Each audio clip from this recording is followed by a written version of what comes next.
Já estamos gravando. Okay. Então, muito obrigada novamente aí a presença de todas, todos e todes, e em especial a Rosa Tremembé e a Deise Damasceno, que vão estar aqui conosco hoje tratando, né, sobre mapeamento da Covid-19 entre povos indígenas no Maranhão, entre silenciamentos e resistências. E aí, primeiro, vou passar aqui a palavra para a Rosa Tremembé, né, a liderança indígena do povo Tremembé, em especial aqui do Maranhão, na Raposa, na Grande Ilha de São Luís. Então, Rosa, muito obrigada por ter aceito o convite, por estar aqui conosco. E passo a palavra primeiro a você, aí em torno de 20 minutos, meia hora, fica bem à vontade. Muito obrigada.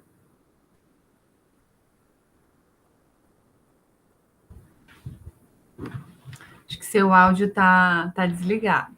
Então, obrigada a vocês, logo já. Eu liguei. Eu quero agradecer a vocês por essa chamada, né, por esse convite, para estar aqui. Uma boa tarde a todos vocês, Ana Carolina, Deise, Raíza, Emerson, Ilana, enfim, todos, né, que estão aqui, que estão nos ouvindo, nos assistindo, se colocando à disposição, à atenção, né, para esse momento. Gratidão a vocês. Sim, sou de Raposa, liderança do povo Tremembé. O povo Tremembé é uma lutadora, na verdade. E nós temos passado por poucas e boas. Né?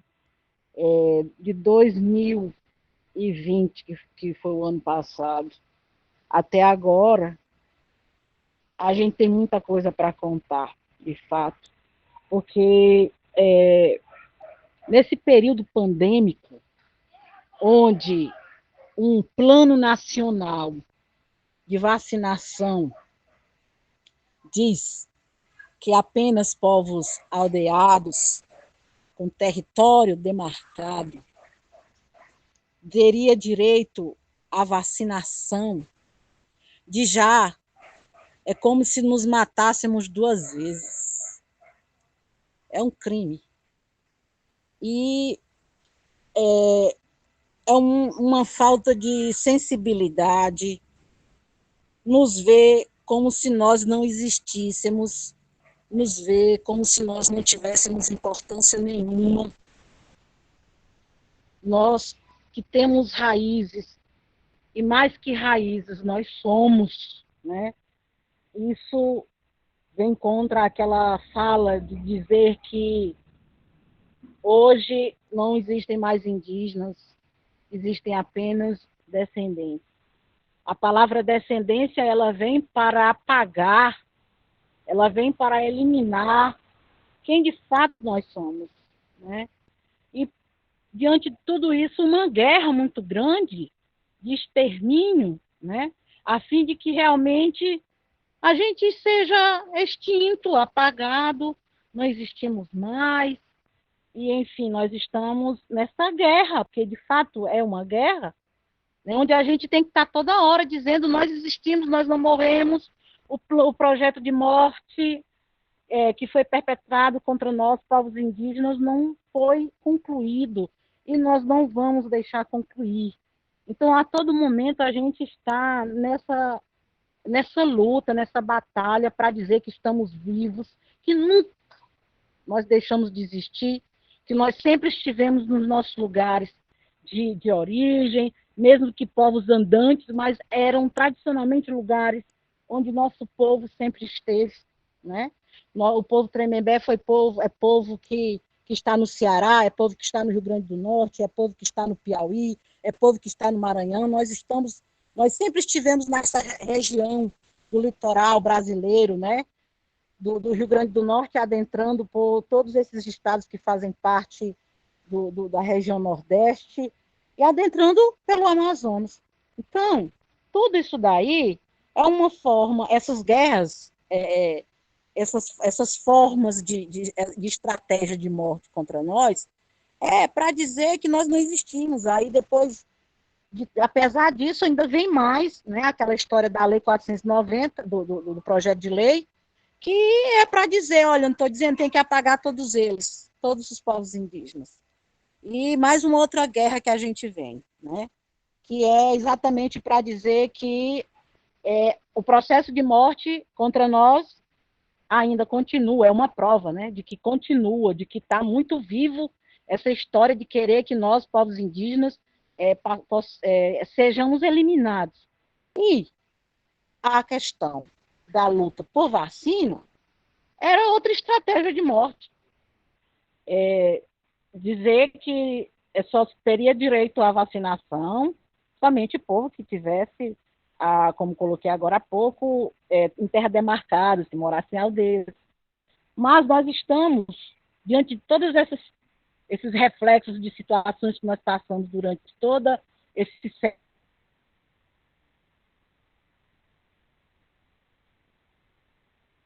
a presença do invasor nas nossas terras, foi de que nós fomos expulsos, nós tivemos que fugir da morte, né? Tivemos que correr para poder continuar vivo e também calar. Né? O silêncio também foi uma forma de resistência nossa, de silenciamento, né? Para que a gente pudesse. E começando com o Plano Nacional de Vacinação, dizendo que a gente não teria o direito à prioridade, o governo do estado do Maranhão também foi dizendo a mesma coisa. Né? E aí, nós precisamos sempre estar dizendo que temos direito, que estamos vivos, a gente precisou se unir, porque estavam sendo atendidos somente povos que estavam em aldeias, né? E com muita dificuldade também. E nós? Né? Então, a gente precisou se unir, então, povos, nosso povo Tremembé, da Raposo, nosso povo Tremembé do Engenho, os parentes Acroagamela, de Viana, os parentes Anapuru Muipurá, os parentes Cariu Cariri e os parentes Tupinambá, que nós somos povos que sempre existimos, mas que para a sociedade maranhense, digamos, para o Brasil, estávamos tidos como extintos, ou povos que como é que eu posso dizer, foi sendo assimilado, né? Foi sendo assimilado. E não é isso. Nós estamos aqui.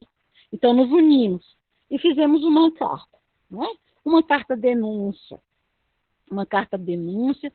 para a quem pudesse interessar, né? De que quem de fato teria a responsabilidade nesse momento de atender essa demanda, de atender os povos indígenas com a vacinação. E aí nós fizemos uma carta denúncia, publicamos essa carta nas redes sociais, nas pessoas que estavam de acordo conosco, nos apoiando, nos dando força, se solidarizando.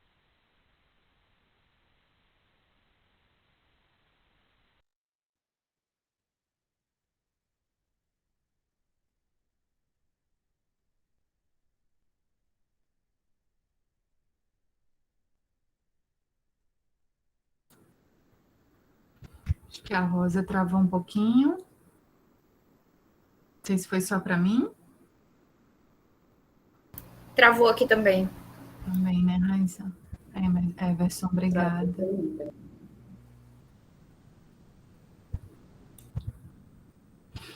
Rosa travou um pouquinho. Não sei se você está conseguindo nos escutar.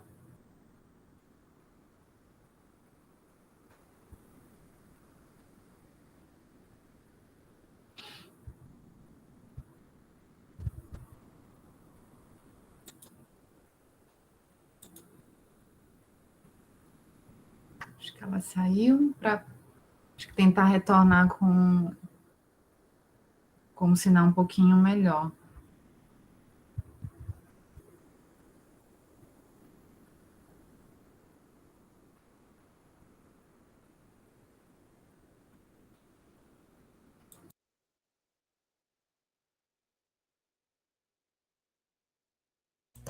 Acho que a gente espera um pouquinho, Carol, para ver se ela volta. Se ela não voltar, eu começo. Tá bom, tá bom.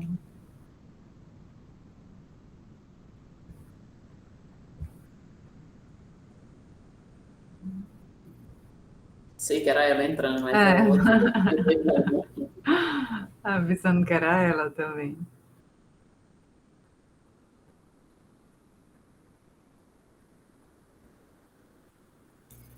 Vê se ela responde no WhatsApp, Carol.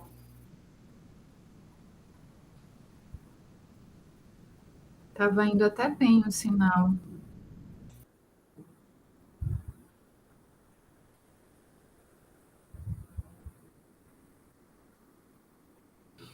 Só foi um tracinho.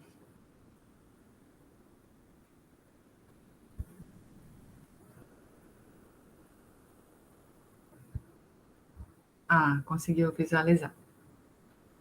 Acho que ela deve estar já já retornando.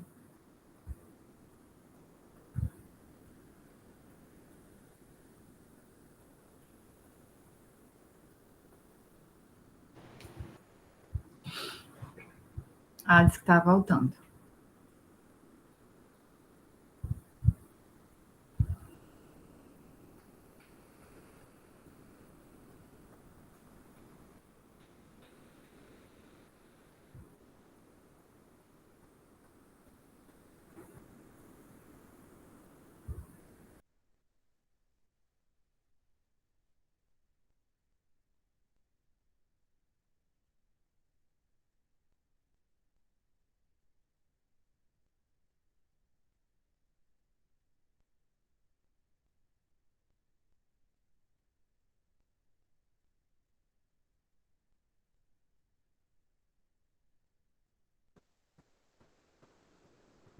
Pronto, a Rosa retornou. Que bom.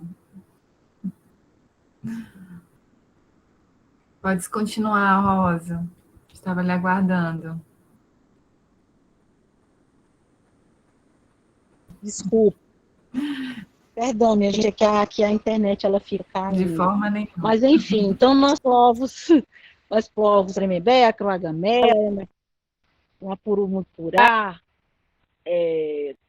fomos nos juntando, né? Tupinambá, Cariú-Cariri, e aos poucos essa vacina ela foi sendo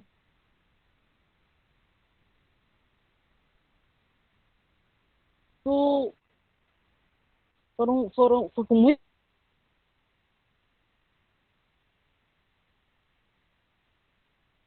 dificuldade, minha gente, muita dificuldade mesmo, porque é muito complicado a sociedade querer aceitar que povos indígenas, tidos como extintos, esse povo,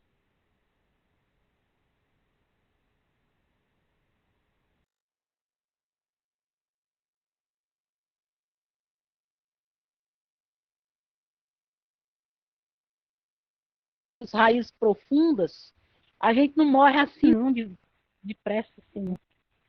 E nós podemos tomar dessa vacina.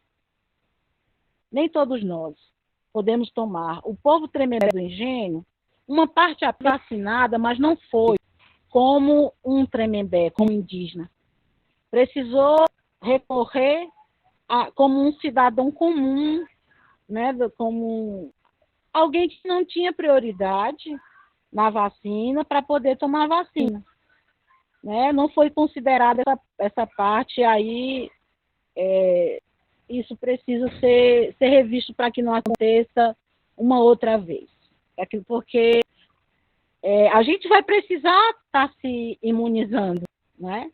Que isso não retome, que isso não retorne, que isso não aconteça mais uma vez, porque foi bastante constrangedor para a gente. E esse processo difícil só nos faz com que a gente sempre não perca a esperança e a força também de continuar lutando e resistindo, porque a gente sabe que a cada dia que passa as coisas não estão melhorando, não. As coisas estão piorando, os nossos direitos estão sendo acabados, passada assim uma borracha, querem virar a Constituição de cabeça para baixo, né? Os artigos 131 e 132 da Constituição é como se não existisse mais, né? Que não valesse para os povos indígenas, e a gente tem que estar toda hora, né? A Convenção 19, a gente tem que estar todo tempo lembrando, e querem fazer de conta que isso não existe para poder passar por cima mais facilmente, né? Disso tudo. E essa luta por vacina, ela foi dessa maneira, dessa forma, né? E que a gente possa estar caminhando, avançando, para que a gente possa ser respeitado. Fácil, a gente está vendo que não é, né? É com muita luta, é com muitos nãos, ouvindo muitos nãos, muitos obstáculos sempre colocados à frente. E é isso, Carol, Deise, estamos na batalha, na luta. Foi dessa forma que aconteceu, né?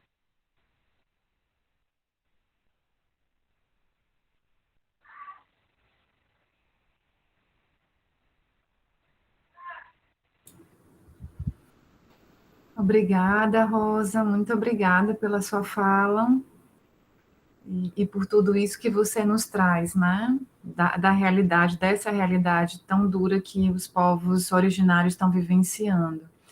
E aí já vão pensando, gente, nas questões, né, nas reflexões. Eu vou passar a palavra agora para a professora Deise Damasceno, né, que é Deise Damasceno Araújo, que é do IFMA, que é o Instituto Federal de Educação, Ciência e Tecnologia do Maranhão, é componente do coletivo Mururu e do projeto da Rede Covida, né, que é esse projeto de mapeamento da Covid-19 entre povos indígenas no Maranhão, e também é autora, né, do livro Aí Meu Pai Quilombo, Eu Também Sou Quilombola, o processo de construção identitária em Rio Grande, Maranhão, que foi publicado em janeiro do ano passado. Bom, Deise, está com você a palavra. Muito obrigada pela presença, por ter aceito o convite. Olá, boa tarde a todas, todos e todes.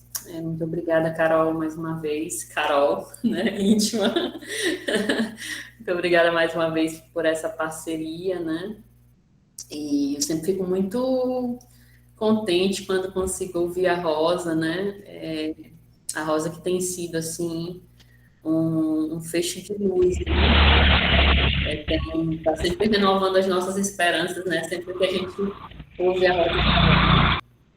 E agora, né, a Rosa está num quilombo, né, que está vivenciando uma situação bem difícil, né, um sério de problemas, e ela, enquanto indígena, está somando aí nessa luta, né, com os quilombolas, já tem um tempo, né, que a gente vem conseguindo entender um pouco dessa dinâmica dentro dos povos e comunidades tradicionais, especialmente no Maranhão, a partir dessas alianças, né, que eles têm travado. Eu lembro que acompanhei um pouco de perto isso quando ainda estava fazendo minha dissertação de mestrado, em 2011, né, quando começaram as ocupações do INCRA aqui no Maranhão, né, na época, com muitos conflitos no campo, né, conflitos esses que persistem até os dias de hoje, e aí muitos quilombolas se articulando naquela época, né, para pressionar o poder público, né, pela regularização dos seus territórios. E aí, posteriormente, né, em 2011, começou um movimento muito significativo de articulação das comunidades quilombolas do Maranhão, né, e fortalecimento de um movimento que estava ali ainda nascendo, que era o Moquibon, né, à época só existia a Coneruc, né, e aí depois, constantemente, a gente via com mais frequência essa articulação entre indígenas, quilombolas, né, MST, né, e tantos outros grupos que estão aí nesse processo contínuo de resistência, né, de luta pela garantia dos seus territórios, enfrentando aí os projetos de desenvolvimento, a resistência do poder público, né, no processo de titulação dos territórios, enfim, enfrentando tantos e tantos problemas. E aí eu sempre fico muito feliz em ouvir a Rosa, né, e em escutá-la falando um pouco desse processo de resistência. E eu, né, como a Carol disse, né, sou membro do coletivo Mururu, né, que tem executado há mais ou menos 1 ano e 4 meses, né, acho que já há 1 ano e 4 meses, o projeto Rede Covida de mapeamento da Covid-19 entre povos indígenas, né? Formado, um coletivo formado por apenas 4, né? Um coletivo de quatro professores, pesquisadores, né? Que sou eu, a Carol, a professora Ana Caroline, a Kátia Núbia e o Rodrigo Folhes, né? E nós estamos aí há um pouco mais de 1 ano num processo, né? De tentativa, né? De mapear e de visibilizar os dados da Covid entre povos indígenas no Maranhão. E como a Rosa, escutar a Rosa falar, né, dessa dinâmica, desse processo de resistência, de como tem sido difícil, né, de como existe um projeto, né, de morte, né, de invisibilidade desses povos, especialmente, né, os povos que estão em processo de retomada ou levante no estado do Maranhão. E aí, quando o projeto, Carol, nem vi quanto tempo, qual foi o meu tempo quando eu comecei a falar. Mas, bom, quando o projeto surgiu, né, na verdade, eu tenho aqui um roteirinho que eu vou tentar seguir, né, que é pensando um pouco do que a gente tem escrito, mas pensando como que começou a nos inquietar, né, e nos provocou, né, eu lembro que à época eu dialogava muito com Carol, porque eu, como ela disse, né, eu sou professora do Instituto Federal do Maranhão, sou professora de História, e aí a pandemia, né, tudo parou em 16 de março, né, e aí a gente ficou parado, e aí em abril, sim, Carol, depois acho que tu pode colocar aí o site e a página da gente no Instagram, né, que são os 2 pontos de maior atuação, assim, de visibilização dos nossos dados, né. E aí, quando chegou o mês de abril, eu comecei, assim, sempre gosto muito, né, de visibilizar as questões indígenas em sala de aula, pensando a Lei 11.645, né, de 2008, e aí eu comecei a produzir um material pensando, né, povos indígenas e Covid, e comecei a buscar alguns dados, né, a falar do acampamento Terra Livre, que em 2020 ele aconteceu de forma online, né, e aí comecei em busca de dados no ISA, e na época eu comecei a buscar, tentei mapear um pouco das terras indígenas do estado e comecei a consultar, né, a Carol, a Ana Caroline, né, porque a gente já tinha, a gente já participa de um grupo de pesquisa, né, que é o de políticas públicas, né, Estado Multicultural e Políticas Públicas, coordenado pela professora Berta. A gente já se conhecia da licenciatura intercultural indígena, né, a Carol, inclusive, teve na monitoria de uma disciplina que eu ministrei de História, né, por curso de Ciências Humanas lá da LIEB. E aí, como a Carol sempre foi fala autorizada, né, nas pesquisas indígenas, e como eu sempre estava mais com os quilombolas, eu disse, vou começar a consultar a Carol para entender um pouco alguns desses dados sobre terras indígenas. E a gente começou a dialogar, quando pensou que a gente já estava dialogando sobre povos indígenas e Covid, e começamos a dizer, bom, os dados da Covid não estão aparecendo no Maranhão, né, entre indígenas no Maranhão. E aí Carol fez essa provocação, desde que tu topa a gente começar essa busca aí desses dados, e aí começamos a engatinhar lá em maio de 2020, né, buscando aí esses dados da Covid entre povos indígenas. E o cenário que a gente encontrou foi esse que a Rosa apontou, né, que foi um cenário de invisibilidade, né, inicialmente é como se os indígenas não tivessem sendo contaminados pela Covid no Maranhão, porque os boletins da Secretaria de Estado de Saúde do Estado, eles não traziam os dados, né, nem entre indígenas, nem entre quilombolas, esses dados eram dados gerais, e quando a gente começou a buscar os dados, né, no órgão de saúde indigenista, né, na CESAI e no DICEI, né, na Secretaria Especial de Saúde Indígena, e no Distrito Sanitário Especial Indígena do Maranhão, esses dados, né, eles não apareciam de forma específica, né. Não era possível identificar que povo era esse que estava sendo contaminado, né? Eles, por exemplo, no Maranhão, se não me engano, o primeiro registro é do dia 13, né? Deixa eu consultar, de 13 de maio, né? Então, o primeiro registro da Covid entre povos indígenas, né? Porque no dia 28 de fevereiro de 2020 foram notificados os primeiros casos de suspeita do novo coronavírus no Maranhão, né? A partir do dia 17 de março, os casos suspeitos começaram a se multiplicar. De 25 para 72, esse número foi só aumentando, né? E o primeiro registro de contaminação da Covid no Maranhão, ele foi confirmado no dia 20 de março de 2020. E aí, A essa altura, né, a gente já começava a se perguntar, e os números da Covid entre povos indígenas no estado do Maranhão, né? Esses números não apareciam nos boletins de saúde oficial, e é essa invisibilidade, né, que nos inquietou naquele primeiro momento.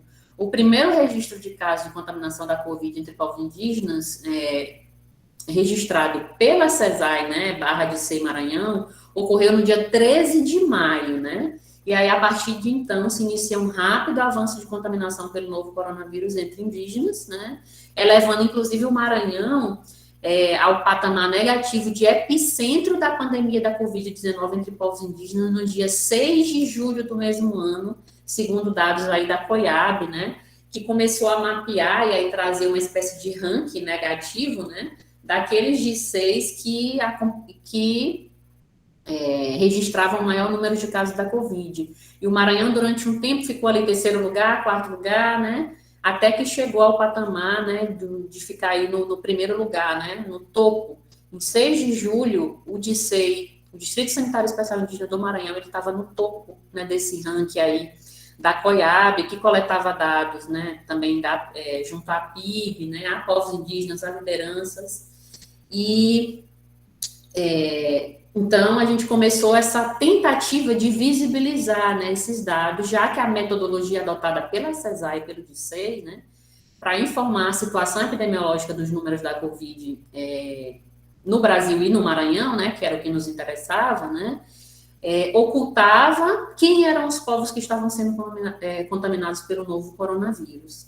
Além de que eles só traziam os dados entre os aldeados, né? E pensando aí a própria categoria usada pela CESAI e pelo DICEI, né, que a Rosa apontou. Eles não traziam dados da Covid dos povos que ainda não possuem territórios demarcados. E aí, no Maranhão, isso deixa de fora 6 povos, mais ou menos 6 povos, né? Os Tremembé da Raposa, os Tremembé do Engenho, os Acroagamelos, Anapuruma, Curá, os Cariú, Cariri e os Tupinambá, que a Rosa apresentou aqui na fala dela, né? E aí, quando a gente começou a tentar qualificar esses dados, bom, a CESAI ou DICEI, a partir do dia 13 de maio, começou a apresentar esses números da Covid entre indígenas. Mas eles não diziam, a contaminação foi na terra indígena Araribóia, ou a contaminação foi entre os Tremembé da Raposa, afinal, eles só traziam os dados entre os aldeados, os ditos aldeados, né? Então, não era possível saber a aldeia, o território, né? E que povo era esse? E então, a gente buscou qualificar. E uma das nossas estratégias metodológicas foi começar a buscar os dados da Covid, né, junto às secretarias municipais dos municípios, né, que registravam a presença indígena, né, nos seus limites ali territoriais. Ou melhor, dos municípios que incidiam sobre os territórios indígenas, né. E aí a gente começou inicialmente, se não me engano, mapeando 29 municípios, depois a gente aumentou para 31, depois para 33, né? E nesse percurso, assim, de vários meses buscando mapear, a gente divulgou, né, no ano de 2020, 7 boletins epidemiológicos, né? E aí, no início, assim, a gente estava meio que num gás ali, né, de buscando mapear esses dados, assim, um trabalho, assim, super extensivo, né, Carol? Eu gosto sempre de reforçar, inclusive, assim, o que justificava, às vezes, a gente ficar um tempo sem publicar, porque, às vezes, a gente demorava 15, 20 dias tentando elaborar um boletim que tinha 10 páginas, que tinha 12 páginas, né, e que sempre requeria, assim, muito esforço, né? E aí, vocês imaginam que a gente começou mapeando 29, e aí o que significava mapear 29 secretarias municipais? Significava entrar nos sites das prefeituras desses municípios, e aí nos perfis das redes sociais, Instagram, Facebook e Twitter, buscando, né, possíveis dados que essas CEMUs traziam de povos indígenas, né? E aí, inicialmente, a gente registrou apenas 9 municípios que traziam dados da Covid entre indígenas, né, nesse total de 29, depois a gente aumentou para 31 e depois para 33, né? E desses 33, apenas 11 municípios, né, na sua totalidade, traziam dados da Covid entre povos indígenas, apenas 11, né? E, em geral, as categorias que eles apresentavam eram categorias muito genéricas, né? Por exemplo, a Prefeitura Municipal de Bom Jardim, a Secretaria Municipal de Saúde de Bom Jardim, ela trazia o termo aldeia, né? Que a gente não sabia qual era a aldeia, qual era a terra indígena, e a gente supôs, né? A gente conseguia supor que Bom Jardim a gente conseguiria identificar qual era o povo, né? Que povo que está ali, e aí isso muito, né? Fruto de muita pesquisa que a gente começava a fazer e a aprimorar, tentando entender a distribuição dos povos indígenas no estado do Maranhão. Por exemplo, a gente buscava o boletim da Raposa, porque a gente sabia que lá na Raposa tem os Tremembé da Raposa, mas a CEMUS da Raposa não trazia os dados da Covid entre os Tremembé. Assim como São José de Ribamar não trazia os dados da Covid entre os Tremembé do Engenho. Assim como Viana, Matim e Penalva não trazia os dados da Covid entre os Acroagamero. Nem Chapadinha, Brejo, né, Anapurus traziam dados da Covid entre os Anapuru-Mucurá. Nem Estreita trazia os dados da Covid entre os Cariu-Cariri. Cururupu não trazia os dados da Covid entre os Tupinambá, e nem nos dados da Grande São Luís os Tupinambá apareciam, né? Então, um trabalho, assim, extensivo de tentar ir mapeando esses dados e qualificando. Então, a gente começou mapeando o que, naquele momento, a gente conseguia identificar, né, do ponto de vista prático, nos boletins da CEMUS, que eram os povos que possuíam territórios demarcados, né? Então, a gente conseguiu identificar casos entre os Tenterra-Guajajara, entre os Capó, entre os Cricati, né, entre os Canela.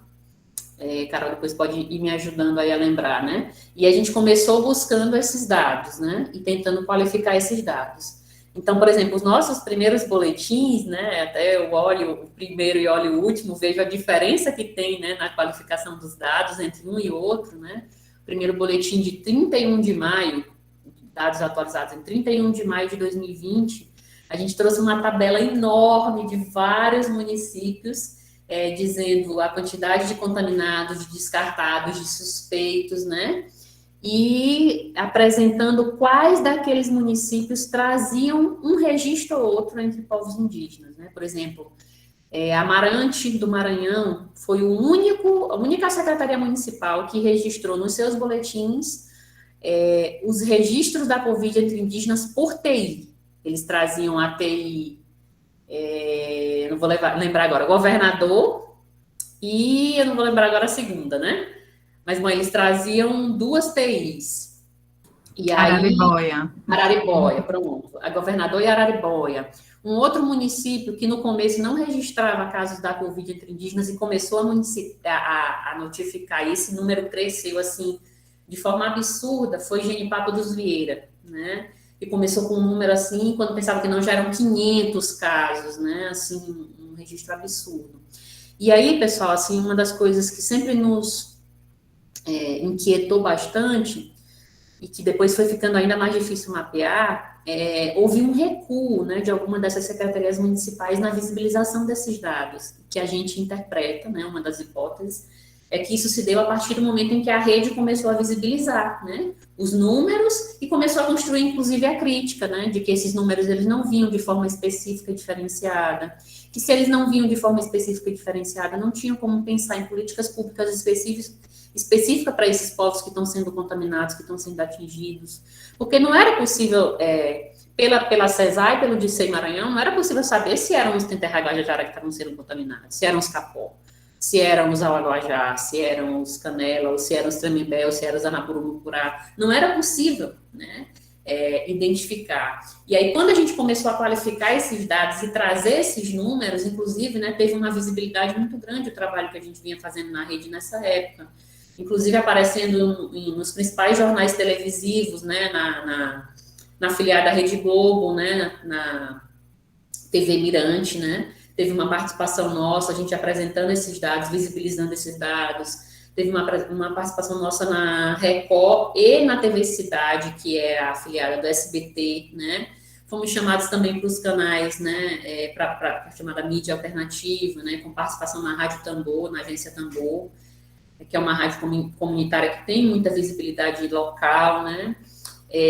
A Ampul Maranhão, a Associação dos Profissionais de História, né, também nos convidou para fazer uma fala, né, trazendo, pensando a visibilidade desses dados. Então, esses dados eles passaram a ser visibilizados a partir de um trabalho da rede, com a parceria, especialmente dos povos indígenas. Eles eram e continuam sendo os nossos principais parceiros, né, trazendo esses dados. Por exemplo, a gente publicou um texto em agosto de 2020, trazendo a realidade sanitária, né, frente à pandemia da Covid-19, entre os Tremembé da Raposa, os Tremembé do Engenho e os Acroagonela, num diálogo com a Rosa, com algumas lideranças do povo Tremembé do Engenho, né, o Robson Tremembé, e com o Kuntum Gamela, né, inclusive trazendo um pouco dessa realidade da não assistência que esses povos têm vivenciado, né? E, inclusive, tem um relato da Rosa, né, dizendo como a família dela não foi assistida, né? E o DICEI não deu sequer o suporte, né? E os Acroagamela, quando eles tentaram ter assistência como povos indígenas, junto ao órgão específico, né, de saúde indigenista, para tratar das questões indígenas, eles foram encaminhados para o SUS, e aí no SUS eles não foram vistos como indígenas, eles foram, no processo de cadastro, eles foram reconhecidos como pardos, né, ou seja, tiveram sua indianidade, né, negada. Então, todo um contexto extremamente difícil, tanto do mapeamento desses dados, quanto da visibilidade desses dados, né, e aí a rede Covid atuando aí como parceira desses povos no quesito, né, na questão da visibilidade, né, da realidade sanitária enfrentada por eles. E aí, como eu disse, a gente construiu em 2027 boletins, e aí tivemos muita dificuldade de construir o 8º boletim, que não aconteceu, de fato, né? Por quê? Porque à medida que se aproximou o processo eleitoral, né, as eleições municipais, né, para prefeito, para as prefeituras e para os vereadores, né, para a candidatura dos vereadores e prefeitos nos municípios, os perfis nas redes sociais, eles foram desativados. Quando não foram desativados, eles deixaram de trazer os dados da Covid. E aí, quando a gente entrou em contato com as prefeituras para saber, né, por que eles tinham deixado de visibilizar esses dados, eles argumentaram que era devido ao processo eleitoral, né, que não poderiam divulgar nenhum dado que visibilizasse campanha publicitária, enfim. Eles deixaram de trazer informações, né, sobre a Covid nessa época, desde setembro, né. E aí isso dificultou o nosso processo, porque naquela época a gente tinha um outro parceiro que foi fundamental, que era o Comitê Estatístico do Maranhão, que era formado por lideranças indígenas, tinha o apoio, né, do CIMI e de outros, né, de outras instituições, e eles estavam ali no diálogo direto com os povos indígenas, e eles traziam dados muito qualificados, como, por exemplo, eles traziam o número de contaminados por TI, por aldeia, por gênero, né, por idade, e traziam também o registro dos óbitos. E isso, assim, deu para a gente um fôlego em alguns dos nossos boletins, que nós conseguimos qualificar ainda mais esses dados, que pela prefeitura era mais difícil qualificar, né? Mas o Comitê Estatístico do Maranhão, ele teve uma duração muito curtinha, por esses motivos que eu já venho expondo aqui. É muito difícil fazer esse trabalho de mapeamento e de tabulação desses dados. Inclusive, eles alegaram, né, Carol, que eles não estavam conseguindo acompanhar, né, a velocidade do contágio e registrar esses números. E então, a época do Comitê Estatístico também tinha deixado de divulgar esses dados, as prefeituras deixaram de divulgar esses dados e ficou ainda mais difícil para nós da rede Convida apresentar esses números, né? E aí a gente deu uma parada, né? Ficou construindo outros textos, né? Outros ensaios, e nós retomamos com mais força no início de 2021 com o processo da vacinação. E aí, nesse processo da vacinação, que a gente passou a visibilizar, além da situação sanitária, né, dos Tremembé da Raposa, dos Tremembé do Engenho, dos Acroagamela, também dos Anapuru, Mancurá, dos Cariú, Cariri e dos Tupinambá, que, num processo de aliança, né, como a Rosa bem apresentou, eles passaram a visibilizar a luta que eles estavam travando para conseguir ser incluídos como grupo prioritários no Plano Nacional de Imunização, né? Então, em janeiro, eles escreveram a primeira carta aberta, né, trazendo essa dificuldade enfrentada, né, por esses povos, por esses 6 povos. Quando eu falo 6, eu estou colocando o Tremembé da Raposa e o Tremembé do Engenho, né? Em algumas fontes aparecem 5, né? Porque falam só dos Tremembé, não separam os Tremembé do Engenho e da Raposa. E então, em janeiro, eles disponibilizaram a primeira carta. À época, a SEDPOP, né, que é a Secretaria de Direitos Humanos do Governo do Estado do Maranhão, se manifestou, né, dizendo que os Atro-Agamela já estavam inclusos no plano e que eles iam tentar, né, incluir também os Tremembé nesse processo. E aí, em relação aos demais povos, né, o próprio secretário da SEDPOP, ele afirmou que desconhecia a existência desses povos, e aí por isso que o debate em torno da retomada do levante desses povos é muito importante, né, como que eles estão vivenciando esse processo de retomada e de visibilização, né, que são povos que estão vivenciando, né, o que eles chamam de retomada do levante, né. Nos últimos tempos eles têm usado com mais frequência o termo levante, né, mas é uma espécie de ação política, né, que esses grupos têm traçado para visibilizar, né, o processo histórico de luta pela demarcação de seus territórios e também pelo acesso à justiça como um todo, né, pela garantia de políticas públicas, né, específicas e diferenciadas para povos indígenas, né, reconhecendo a indianidade desses grupos, né, reconhecendo a identidade étnica desses povos, né, como povos originários e os direitos que eles têm assegurados pela Constituição, pela Convenção 69 da OIT, né, por toda uma legislação nacional e internacional. Então, 2021 tem sido, assim, um ano muito simbólico, muito significativo também, né, para nós da rede, porque na tratativa, né, no diálogo com os interlocutores, com nossos parceiros indígenas, a gente tem tentado, né, se colocar nesse lugar de parceiro também, e se colocar, né, como um projeto que está ao lado, né, da causa indígena, das causas indígenas, e tentando visibilizar as dificuldades enfrentadas por esses grupos, né, que estão em processo de retomada do levante, e aí tentando dialogar, inclusive, com as decisões que têm sido tomadas, né, a nível nacional, por exemplo, uma decisão do STF, né, a partir da ADPF 709, que lá em agosto de 2020 já começou a exigir, né, a traçar exigências, né, para que o governo federal desse assistência frente à pandemia da Covid-19 a todos os indígenas, né, em territórios demarcados ou não, em terras homologadas ou não, né. E em 2021 esse cenário se ampliou também com a decisão, né, para que o plano de vacinação assistisse também esses povos que estão em processo de retomada, que ainda não possuem território demarcado. Então, no início de 2021, somente os Tremembé da Raposa e os Atro-Agamela, né, tiveram seu povo vacinado inicialmente.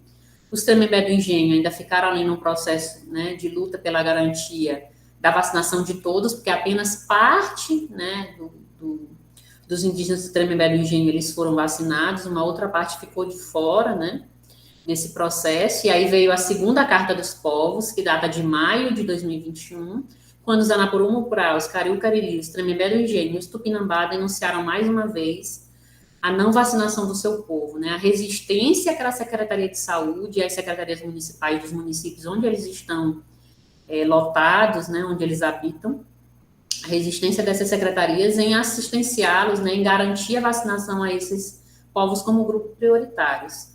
E aí, acho que em maio, 31 de maio e 1º de junho, aconteceu a vacinação dos Anapurumu-Purá, após uma pressão, né, junto à Regional de Saúde, município de Brejo, né, Secretaria Municipal de Brejo, eles conseguiram o direito à vacinação.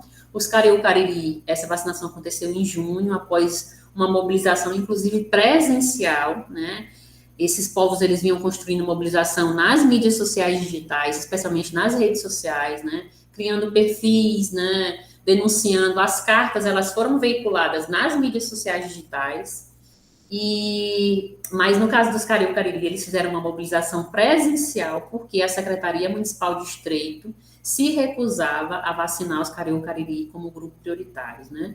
Inclusive contestaram a indianidade, né, desse povo, pediram que eles apresentassem documentos que comprovassem que eles eram indígenas, né? Perguntaram a qual DSEI, Distrito Sanitário Especial Indígena do Maranhão, eles estavam vinculados, a qual polo.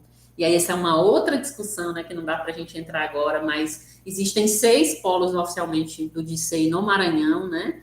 E quando começou a vacinação, nos boletins do DSEI apareceu Viana como polo. Oficialmente Viana não é polo, mas politicamente foi muito importante Viana aparecer como polo, porque é como se o DSEI estivesse dizendo, tem indígena aqui, né? Eles são indígenas. Esse mesmo DSEI que diz, nós não vamos assistenciar, nós não vamos dar assistência à saúde específica e diferenciada para os povos que não possuem território demarcado.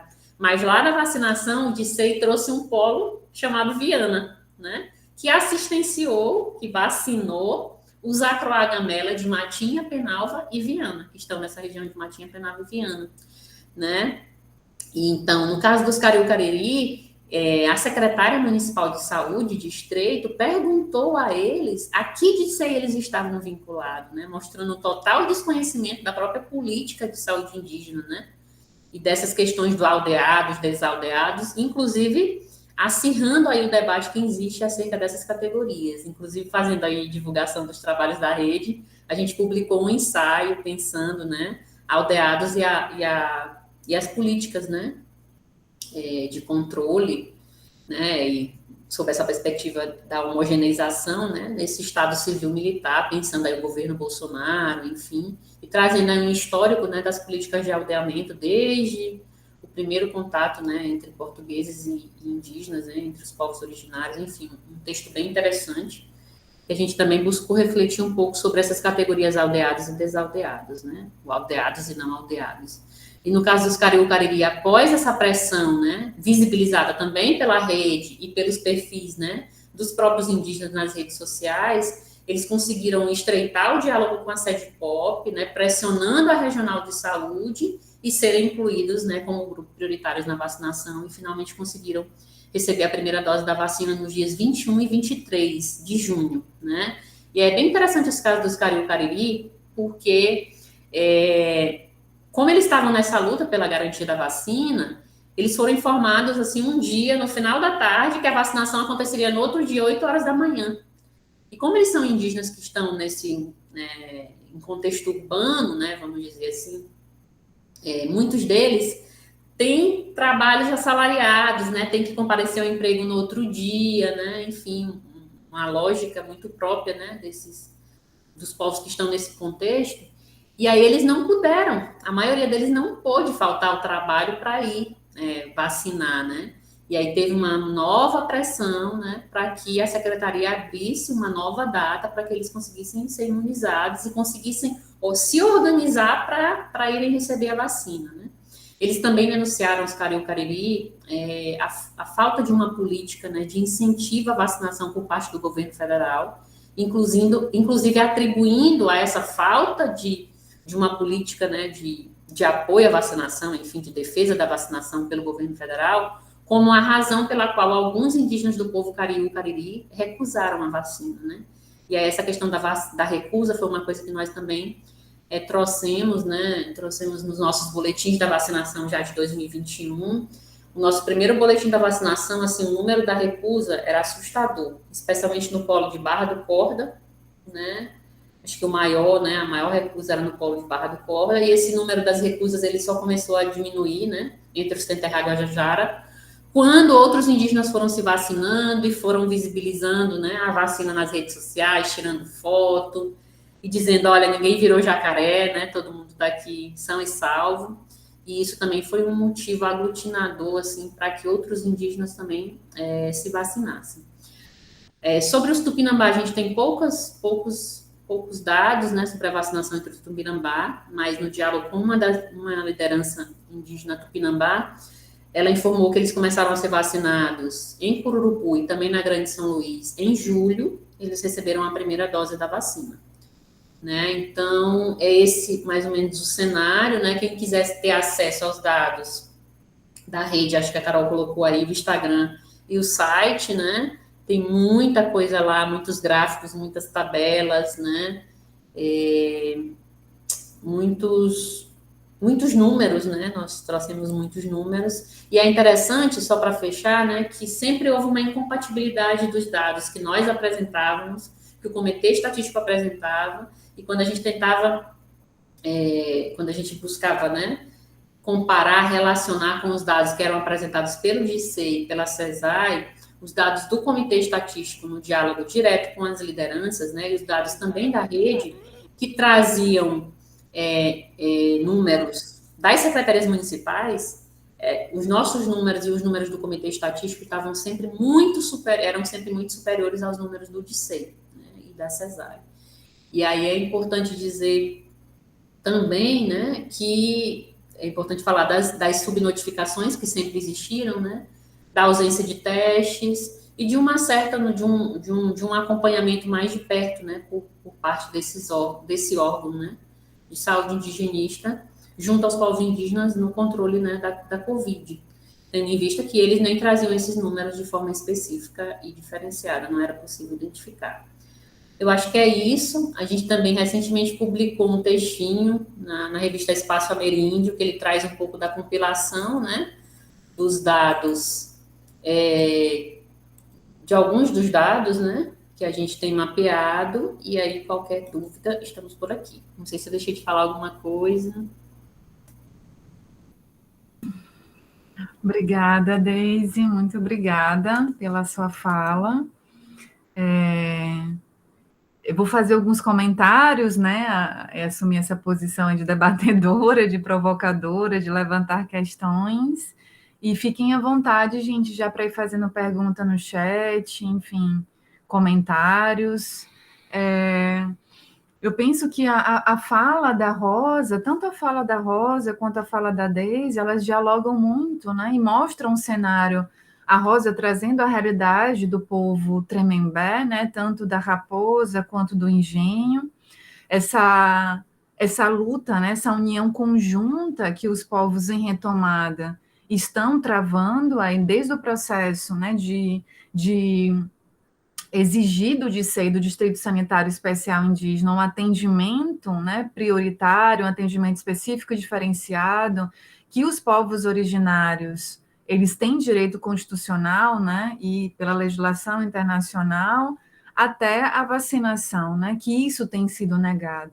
E a fala da Rosa foi uma fala muito potente, né, mostrando como é um discurso do Estado, mas não só um discurso, uma prática que coloca, que quer enterrar esses povos, né, que quer apagar esses povos. A Rosa falou desse apagamento, né, da assimilação, e isso dentro da antropologia é algo que a gente, né, ao longo da nossa formação aí antropológica, a gente estuda sobre isso, né, escola, as teses, né, evolucionistas, né, dessa ideia de um apagamento, dessa ideia de uma assimilação. Isso foi muito presente na própria construção do imaginário, né, sobre a sociedade brasileira, sobre a brasilidade, que se dava a partir do apagamento, a partir da aculturação, né, que é outro termo extremamente complicado, antropologicamente falando, né, que não se utiliza mais, porque dá essa ideia justamente de perda, né, de deixar de ser, e não a cultura enquanto transformação, e não a cultura enquanto processo, né?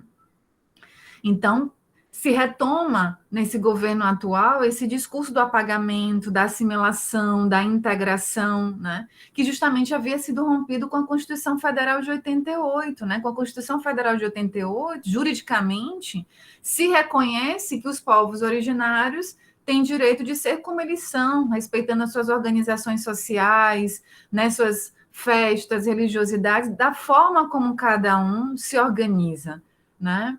Então, havia sido rompido, pelo menos juridicamente, esse processo da assimilação, que foi um discurso muito forte, e é ainda muito forte, presente na própria construção do que se entende do que é brasilidade, do que é ser brasileiro, né? Então, o Estado-nação brasileiro se constitui a partir do apagamento, do silenciamento dos povos originários, bem como dos povos negros, né, e quilombolas.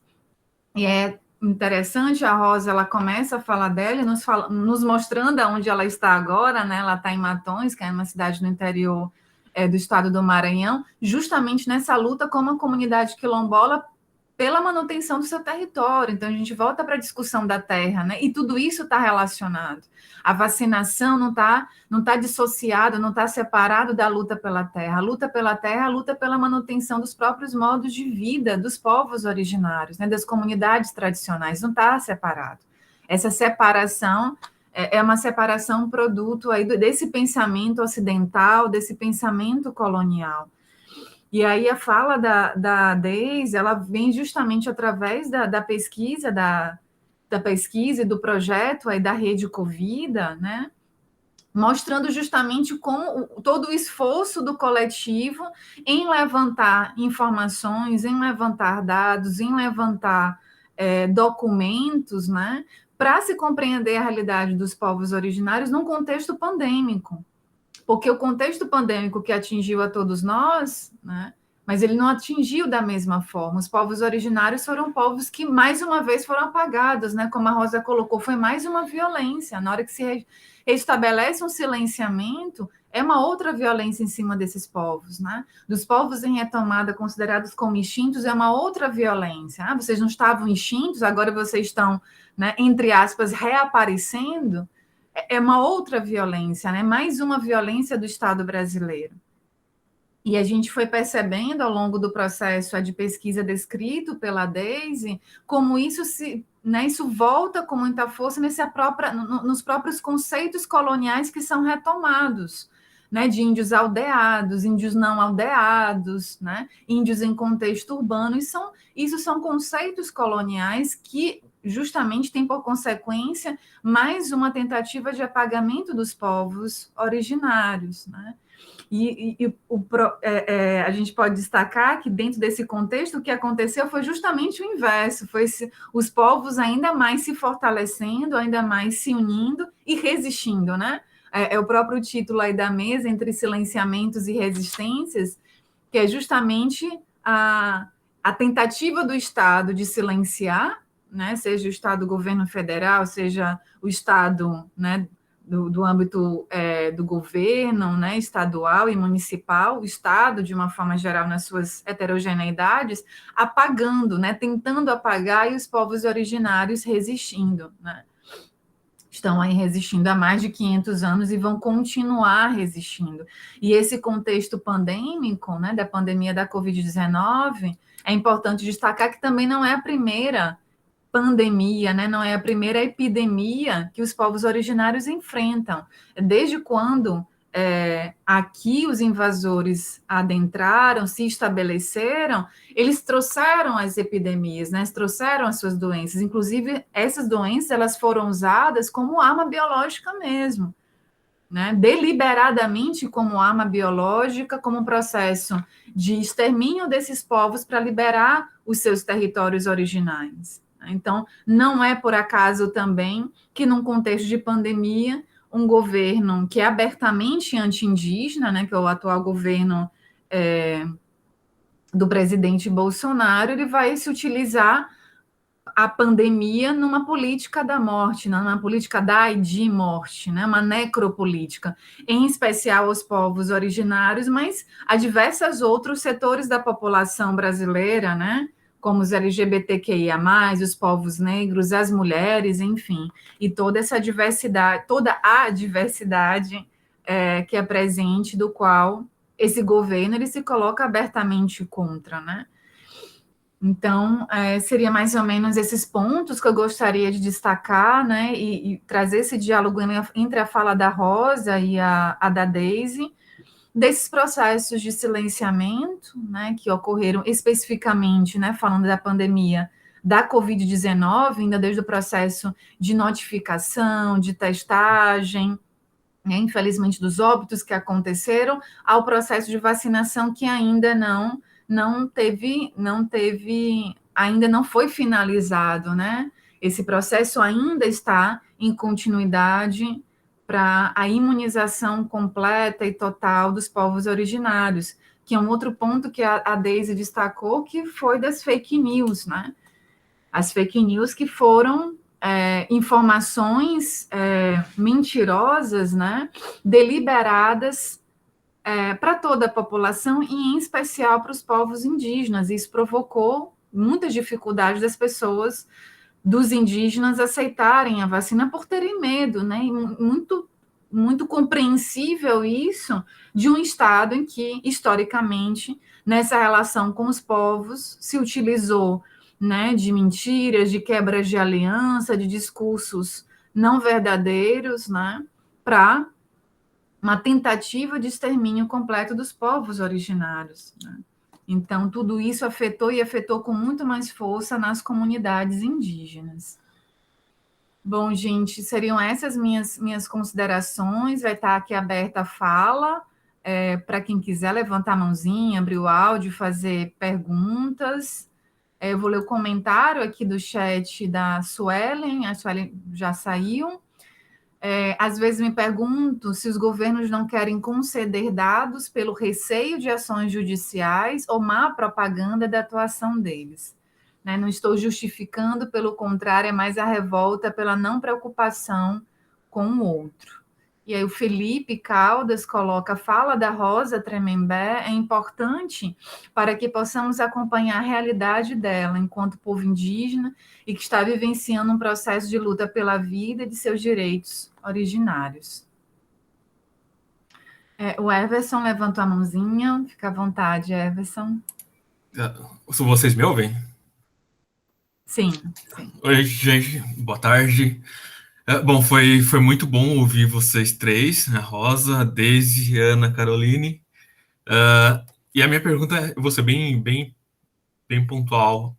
É mais um pedido para ouvir mais do que uma pergunta especificamente, que é pegando o ponto da Ana Caroline, no comentário sobre silenciamento, sobre o Estado colonial, e daí pensando no contexto da pandemia, e fazendo um link com a conferência de abertura de ontem sobre descolonizar a pandemia e tal, e daí eu queria ouvir mais de vocês sobre uma certa noção colonial de saúde, que é uma saúde, enfim, focada no corpo biológico só, né?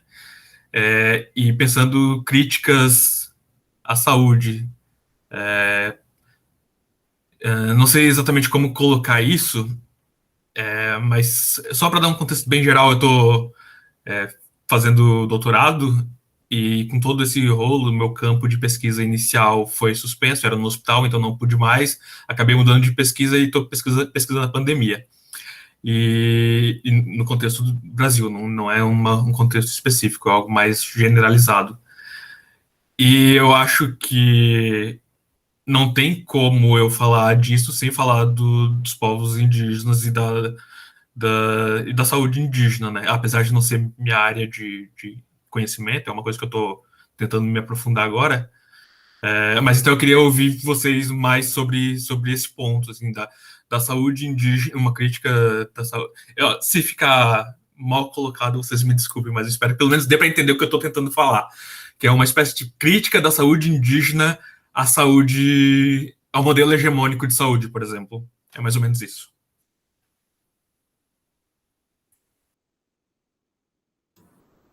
Obrigada, Everson, pela pergunta. Rosa? Rosa, já ia dizer, Rosa. Seu áudio tá desligado. Vamos lá, se eu consigo responder alguma coisa. Concordo plenamente, Everson. Ainda há esse pensamento, infelizmente, de que nós somos apenas corpo, e nós nos veem apenas como corpo biológico. Nós temos toda uma conexão com a natureza. Né? Nós, povos indígenas, temos essa conexão, e nosso ambiente é na mata, entre as árvores, com animais, banhando nos rios. Tudo isso é saúde para nós. E quando a gente não tem um território, a gente adoece. Adoece porque não temos o território, adoece porque são ameaças por cima de ameaças contra nossas vidas, adoece o nosso psicológico, adoece, quando adoece o nosso psicológico, nosso corpo todo adoece, né? Então, é necessário essa conexão, esse respeito e uma saúde diferenciada para os povos indígenas, considerando o seu ambiente, considerando as tradições, os costumes, a forma como a gente se curava, éramos curados, né? Com nossos pajés, com nossos remédios da mata, e nós estamos sempre sendo empurrados para uma saúde pública, né? Uma saúde do SUS, não considerando a nossa indigeneidade, não considerando que somos povos originários, não considerando a nossa história, né? Então, essa crítica, eu assino embaixo, realmente falta para nós essa saúde especializada, considerada diferenciada para nós, povos indígenas.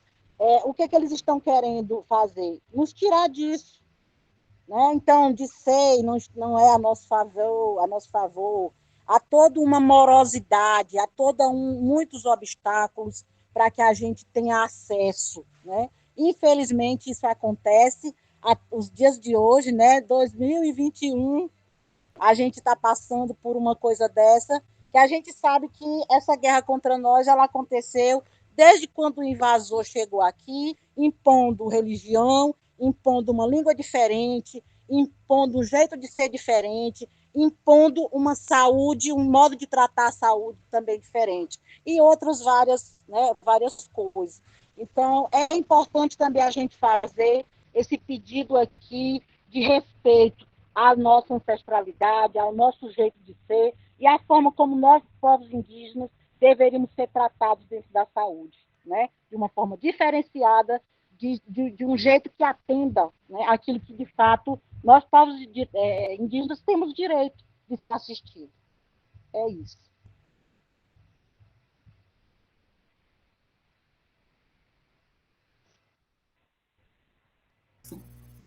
Eu ainda preciso falar depois da Rosa? Acho que não.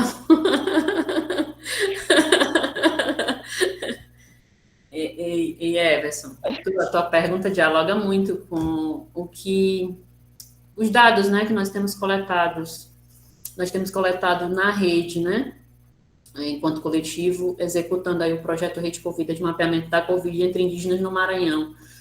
Porque foi muito interessante, assim, no auge da pandemia, a gente buscando esses dados, no diálogo direto com os indígenas, especialmente os Temperá Guajajara e os Cricati, e eles sempre nos relatavam muito questões que estão, inclusive, para além dessa nossa racionalidade, né? Dessa nossa capacidade de compreensão a partir de uma racionalidade, da forma como a nossa cabeça funciona, estou falando aqui nós, né? Não indígenas, e tentando compreender a partir do olhar deles, a partir da vivência deles. Então, por exemplo, a questão das barreiras sanitárias, né? Que eles traçaram muitas estratégias, né, para impedir que a Covid chegasse nos seus territórios, né, com muitas limitações, obviamente, sendo ameaçados aí por madeireiros, né, com a constante invasão desses territórios pelos não indígenas, e aí sempre tentando traçar estratégias para impedir que os indígenas saíssem da aldeia, mas aí muitos precisam buscar assistência, né, comprar comida, enfim, nas cidades, e aí precisavam fazer esse deslocamento. Então, a gente sempre tentava dialogar com eles, né, tentando entender que barreiras sanitárias eram essas que eles estavam tentando construir. A questão dos remédios, né, Carol?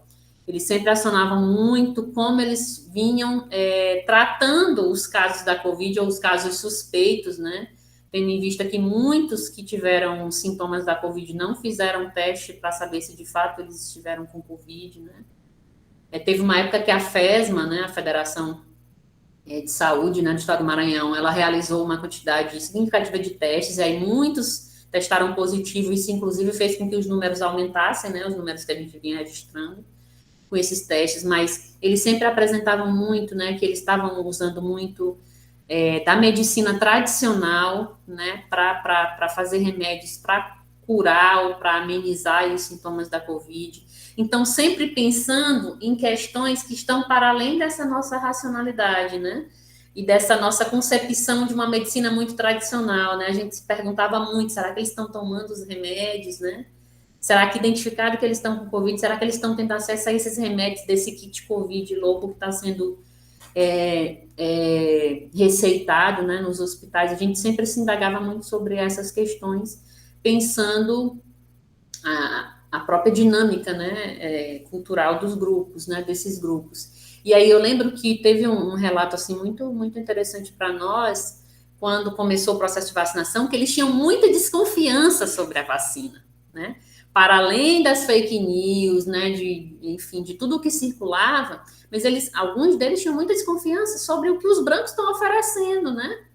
Porque estão historicamente acostumados a serem ameaçados aí, né? Frutos aí de um cataclismo biológico, de várias epidemias, né? Aqui eles tiveram que enfrentar varipe, sarampo, cólera, rubéola, né? Tantas e tantas gripe, que dizimou tantos e tantos povos indígenas no país, e agora, no momento em que a vacina ela é oferecida, ela também gera uma desconfiança, né?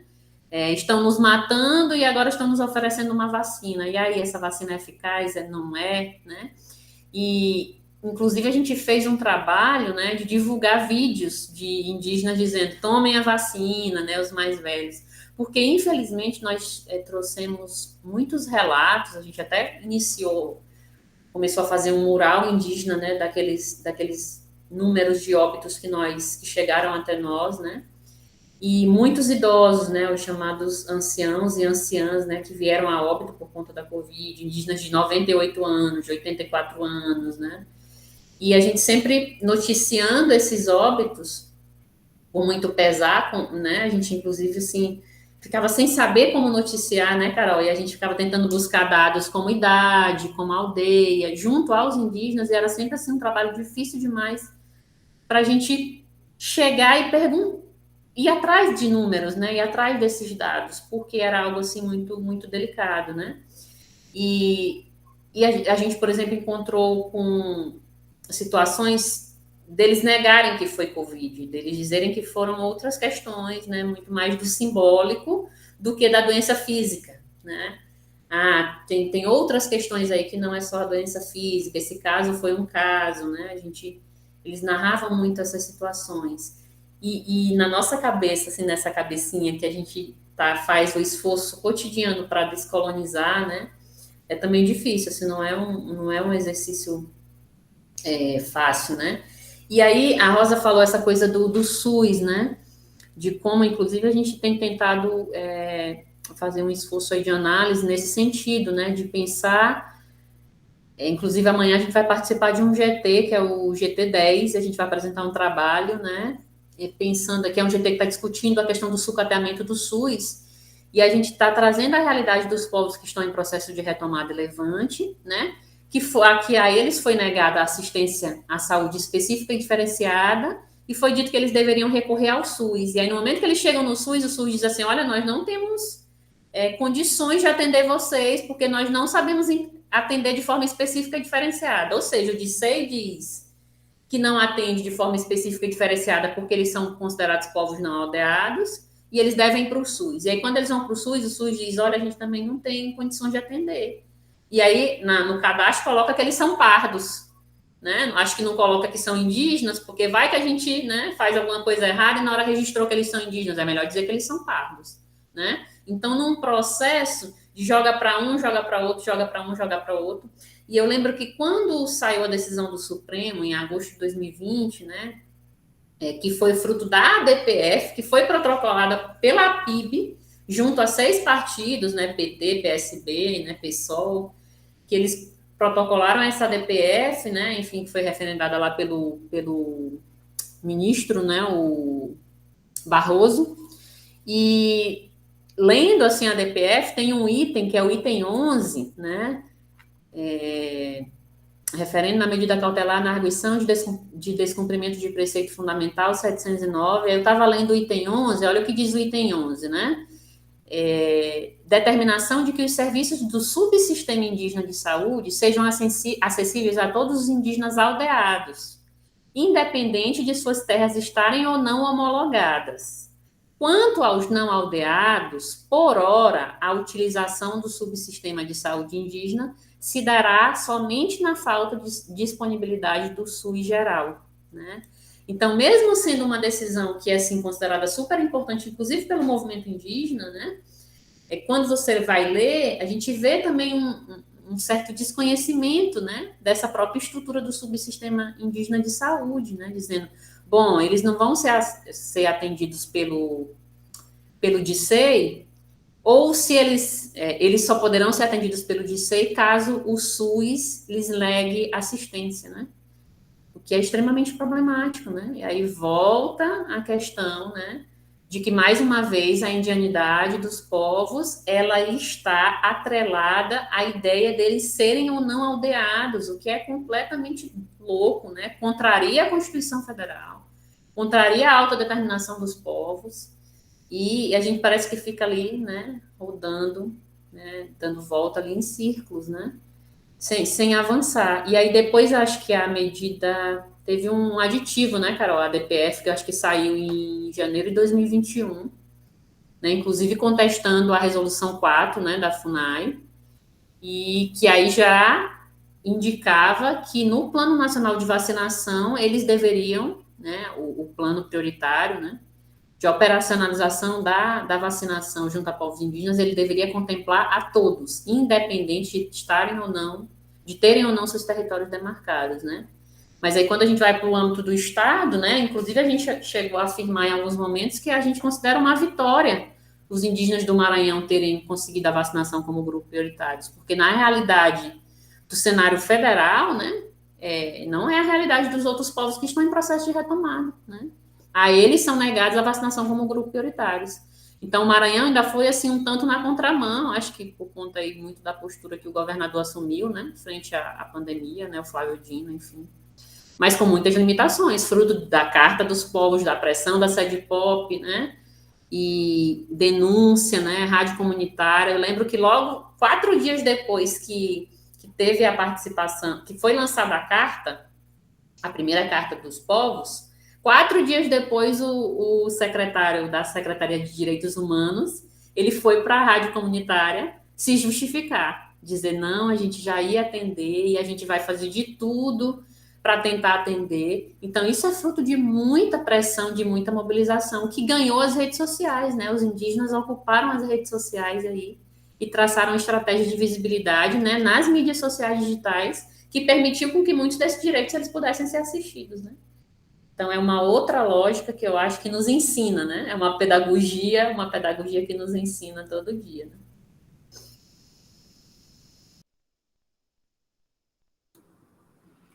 Eu vou só complementar um pouquinho, né, aí a fala da Deise, acho que a fala da Rosa é muito potente, né, quando ela está trazendo isso, enquanto uma mulher indígena, a gente teve recentemente a segunda marcha das mulheres indígenas, né, e as mulheres enquanto guardiãs do território, né, guardiãs do saber, e nessa relação da terra com a mãe, né, com a maternidade no sentido bem amplo da palavra, né, maternidade, em todos os sentidos do que é brotar vida, né, do que é gerar vida. Então, a fala da Rosa, ela nos ajuda muito a compreender, talvez isso é a versão que você está pensando, né, como em relação aos povos indígenas não há essas separações, né, que são dessa lógica, né, racional, ocidental, a gente pode falar colonial, moderna mesmo, né, que é justamente essas separações que entre os povos originários, em especial, não há separação, né? Que a Stan Getz vai estar chamando da cosmopolítica, o Latour também vai estar chamando da cosmopolítica, né?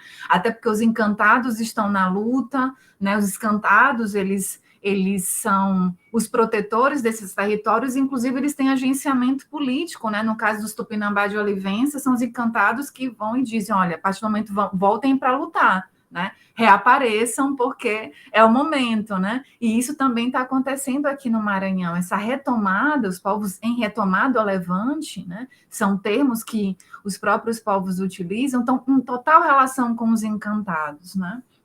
E aí, falando especificamente de uma crítica, uma análise crítica do SUS a partir aí da saúde indígena, a Deise já comentou, amanhã a gente vai estar nesse GT, né, mais se debruçando especificamente sobre essa questão do sucateamento do SUS a partir da pandemia entre os povos originários no Maranhão, é pensar como isso, essa lógica colonial, ela está presente no sistema de saúde, né?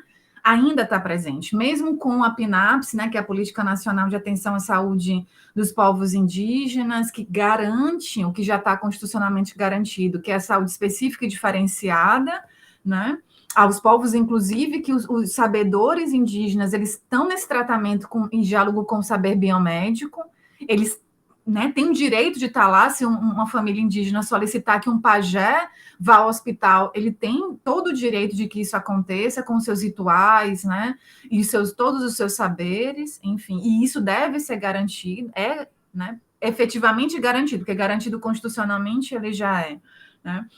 Só que essa lógica colonial que está retomada com muita força no governo atual, ela é esse empecilho, né, quando se coloca que os povos indígenas somente os povos com território demarcado, homologado, em processo de homologação, possam ser atendidos pelo distrito, né, o DICEI, ele está fazendo uma divisão entre os povos originários que não era para existir. E essa estratégia da divisão entre povos é uma estratégia colonial, né? Os europeus, quando aqui chegaram, os invasores, eles se utilizaram das brigas e desavenças entre os povos indígenas para tirar seus aliados e fazer divisões, né? Inclusive incentivar guerras para dividir. E isso está acontecendo agora em relação ao SUS. Quando se vem essa DPF que a Deise citou e se coloca que o atendimento aos povos originários é para todos os povos, e aí eu vou falar especificamente agora do caso do DICEI Maranhão, que eu sou, inclusive, conselheira do CONDISE, que é o conselho do distrito, eles colocaram isso em reunião, né? A Rosa sabe, o Kuntum, enfim, eles colocaram, mas a gente não tem como atender os povos originários que não estão em território demarcado. Quer dizer, cria uma fissura e cria uma instabilidade dentro do próprio distrito, porque o distrito ele se entende não respeitando o direito constitucional de uma saúde específica e diferenciada desses povos, mas ele burocratiza, então ele se entende que o DICEI só pode atender a limites territoriais demarcados, que também é uma outra lógica colonial, né? Como a Rosa colocou, os povos indígenas sempre andaram, né? Sempre foram extremamente livres. Não é que não existia fronteira, a ideia de fronteira era uma ideia muito mais fluida do que a fronteira de Estado-nação. E aí o SUS ele se estabelece por critérios territoriais também, como o próprio distrito se estabelece por critérios territoriais. Então, cria uma fronteira rígida, que não é a lógica de fronteira muito mais fluida e livre dos povos originários. Então, é mais uma barreira, né? É mais uma barreira que impede tanto o atendimento, né, específico e diferenciado da prevenção, que era notificar, fazer testes, até a vacinação, como é o caso agora. Então, atualmente no CONDISE, por exemplo, não se tem representantes dos povos em retomada dentro do Conselho, que é uma luta que a gente está, é uma provocação que a gente está fazendo dentro do Conselho, né? Então, isso também já é um sinal. Como é que a gente tem aí 6 povos em retomada em Levante, no Maranhão, e a gente não tem uma representatividade dentro do CONDISE, né? Porque essa lógica de dividir para melhor colonizar mesmo, que é a lógica do colonizador, e isso está presente dentro do SUS. Então, um pouquinho aí, vai ser um pouco do panorama, não sei se ajudou a responder, enfim. E parabéns pela sua pesquisa. Espero que dê tudo certo. Obrigada. Gente, mais alguma pergunta, questão? Reflexões? Eu só queria fazer um comentário muito rápido que não tem nada a ver com questões. Eu só quero dizer que foi um prazer também ouvir a Rosa falar, porque Rosa Tremembé é um nome que eu conheço, mas eu nunca tinha visto pessoalmente falar, assim, ao vivo, né? Então foi um prazer ouvir a Rosa falar também, e vocês também. Foi muito bom ouvir essa discussão. Não tô querendo encerrar, não, tá? Era só para avisar. Eu tô a fim de ouvir mais.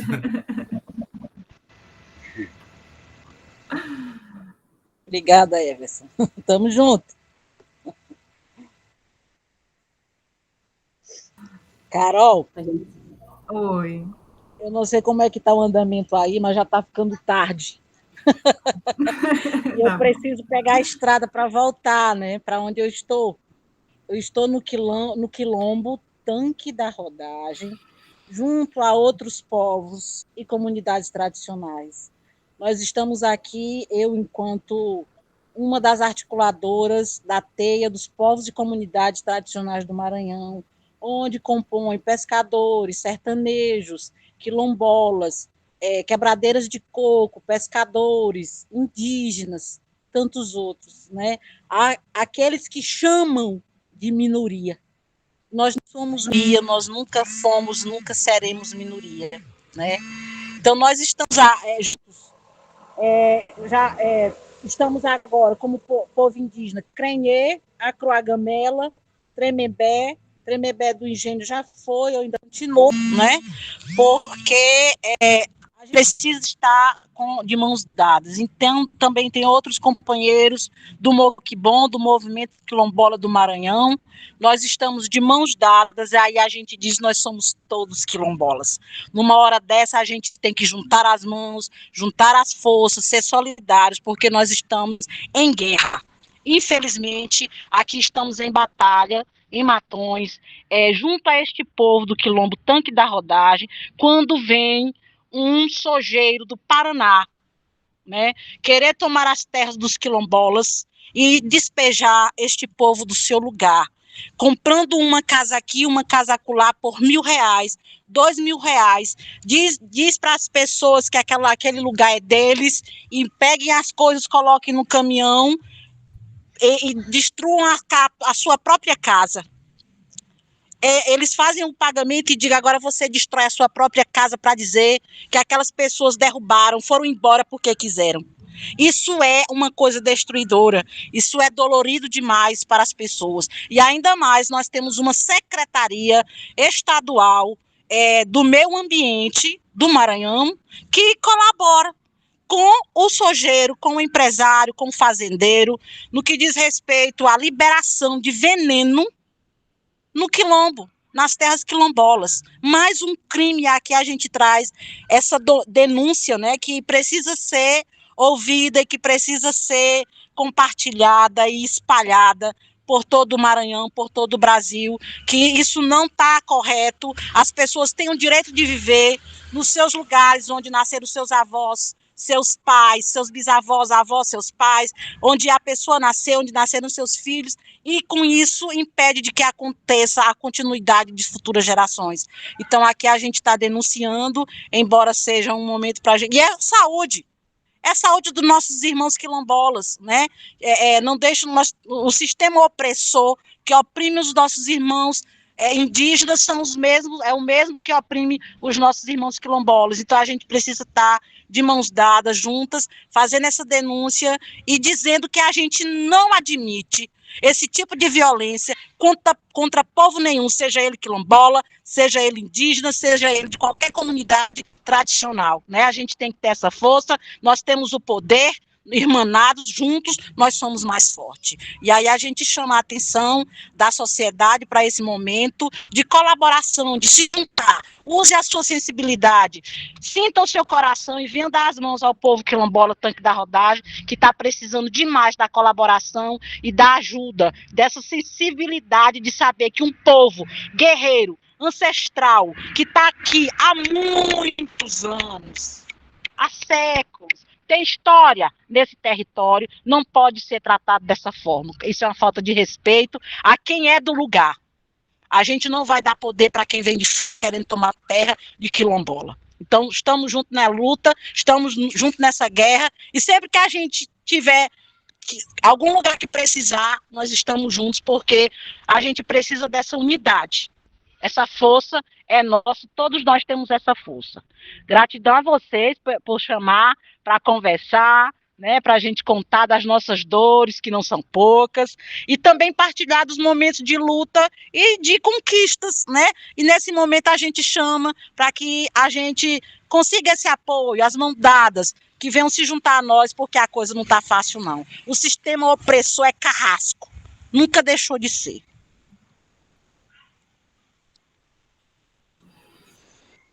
Muito obrigada, Rosa. Muito obrigada pelo seu aceite, pela sua presença, por compartilhar conosco desse momento de luta. E estamos juntas, estamos juntos. A Rede Covida é parceira. A gente vai aí, né, Deise, fortalecer essa luta divulgando. Estamos juntos. Muito obrigada. Deise, suas palavras. Rosa. Beijo, gente. Rosa, Obrigada a todos vocês Rosa. pelo espaço, por esse momento. Obrigada, Deise. Muito feliz, muito emocionada. Um abraço. Tá bom, tudo de bom para vocês. Eu também fico muito feliz de estar aqui com vocês. Sempre que precisar e tiver oportunidade, a gente dá um jeitinho da gente estar junto. Um abraço. Tchau. Beijo, Rosa. Um abraço, gente. Muito obrigada. A presença de todas, todos e todes. Foi muito bom essa tarde com vocês. Muito obrigada. Ilana, tá contigo. Obrigada, gente. Obrigada, pessoal. Até mais. Eu vou finalizar a gravação. Tchau, Carol.